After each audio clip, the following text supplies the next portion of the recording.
नमस्कार पेंशनर्स मित्रों, आपने जो कमेंट्स बॉक्स में लिखा उसके आधार पर और कुछ अपनी तरफ से आपको जानकारियां इस वीडियो के माध्यम से प्रदान करेंगे, जिससे उम्मीद है कि आप कुछ हद तक संतुष्ट जरूर हो जाएंगे।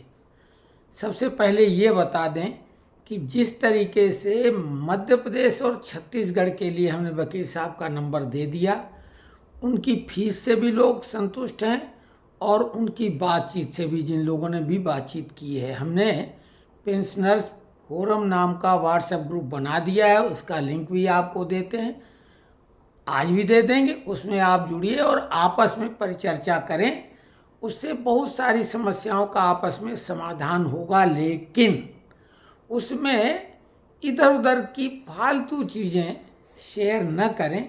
आप अपनी बुद्धि विवेक का जो भी है, पेंशनरों के हित के संबंध में अगर कुछ आपके पास जानकारी है, सुझाव है, वो उसको लिखें। इधर उधर के लिए तो फिर आप सोशल मीडिया में इतना कुछ मटेरियल है कि एक दिन में ही आप लोग अगर शेयर करेंगे तो पढ़ने में पूरा दिन निकल जाएगा, तो उससे बचें।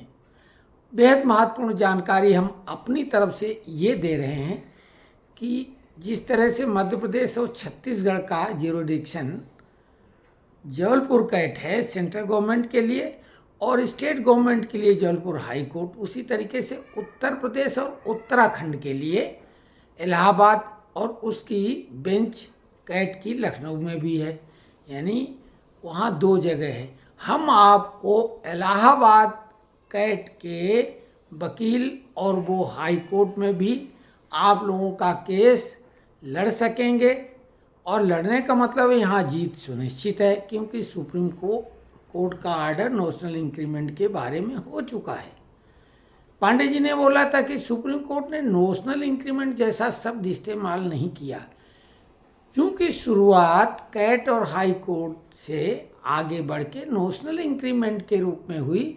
इसलिए जगह जगह ये जो इंक्रीमेंट है, इसको नेशनल इंक्रीमेंट से ही लोग परिभाषित करते रहे। हमने इसके बारे में आपको डिटेल में जानकारी दी है नेशनल इंक्रीमेंट पर सबसे अधिक, और ये भी बताया कि ये नॉर्मल एनुअल इंक्रीमेंट के रूप में मिल रहा है। बिल तैयार हो रहे हैं जिन लोगों ने भी कोर्ट केस जीत लिया है उन लोगों।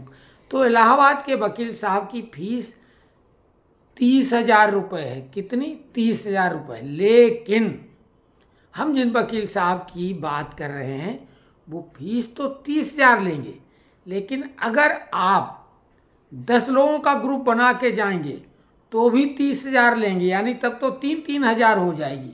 तो जितने आप व्हाट्सएप ग्रुप के द्वारा जुड़िए, उत्तराखंड उत्तर प्रदेश के लोग एकजुट होइए, और जितने लोग होंगे उससे 30,000 रुपये डिवाइड हो जाएंगे, और ये बिल्कुल जेन्युइन बात है।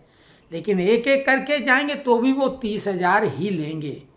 हम उन वकील साहब का नंबर भी दे देंगे, लेकिन उनके संपर्क सूत्र जो हमारे मित्र नेताजी वो हैं, उनका नंबर हम देंगे। उनसे अगर वकील साहब का नंबर लेंगे तो वो दे देंगे, और नहीं तो फिर हमने उनसे बात की है, वो हमें नंबर देने की बात की, अभी तक नंबर नहीं उन्होंने दिया है। हम वो नंबर ग्रुप में डाल देंगे, लेकिन उनसे सीधे भी बात करेंगे। उनका नंबर हम इसमें शेयर कर देंगे डिस्क्रिप्शन में व्हाट्सएप ग्रुप का लिंक। और वाईपी पांडे जी हैं, कानपुर के हैं वो, उनका नंबर दे देंगे, और उनसे आप इलाहाबाद कैट के वकील, साथ में हाई कोर्ट में भी वो केस करेंगे। लेकिन उनकी कम से कम फीस 30,000 है, लेकिन 30,000 में अगर ग्रुप बनेगा तो वो डिवाइड हो जाएगी।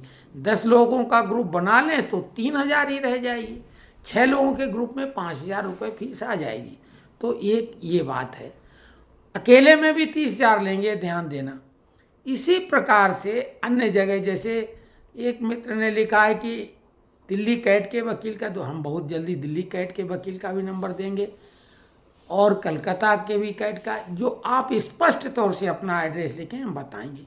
एक बात और है, कुछ लोग 23 में रिटायरमेंट हुए और वो बोल रहे हैं हमें क्या करना। जो भी लोग अप्रैल 2023 के बाद सेवानिवृत्त हुए हैं उनको कोर्ट केस करने की आवश्यकता नहीं है।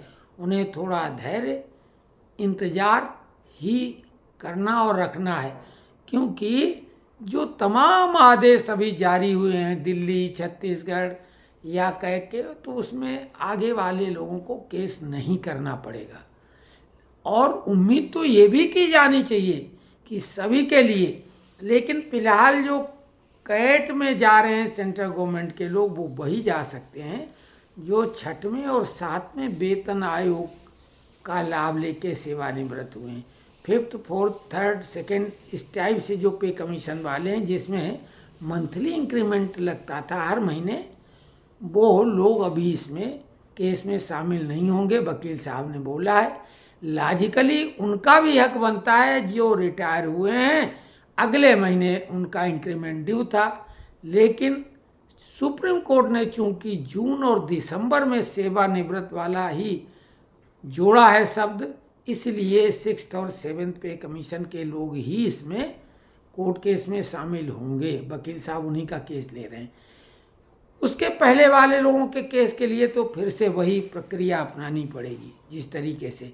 हालांकि अगर कोई लड़ेगा तो जीतने की संभावना है, लेकिन उन लोगों की उम्र भी ठीक ठाक हो गई है, वो जो है सुपर सीनियर सिटीजन हो गए हैं, तो उनमें से शायद अब इतनी हिम्मत, हालांकि कुछ लोग बहुत जीवट वाले होते हैं, तो अगर कोई केस करेगा तो जीत तो निश्चित है, लेकिन केस करना पड़ेगा फिर से। सुप्रीम कोर्ट ने चूंकि जून और दिसंबर का ही उल्लेख किया है, सीधे सुप्रीम कोर्ट में भी ये रिट संभवतः लग सकती है।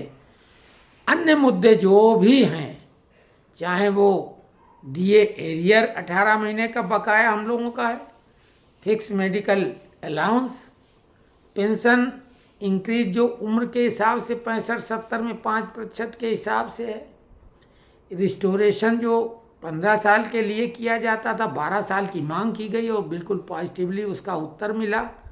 ये सारी मांगें जायज़ हैं और आने वाले समय में इनको अगर सही ढंग से सही प्लेटफॉर्म पे उठाया जाएगा तो ये पूरी होंगे। इसके लिए श्रमिक नेता, पेंशनर्स एसोसिएशन सरकार तक अपनी बात सही प्लेटफॉर्म पर सही ढंग से रखें।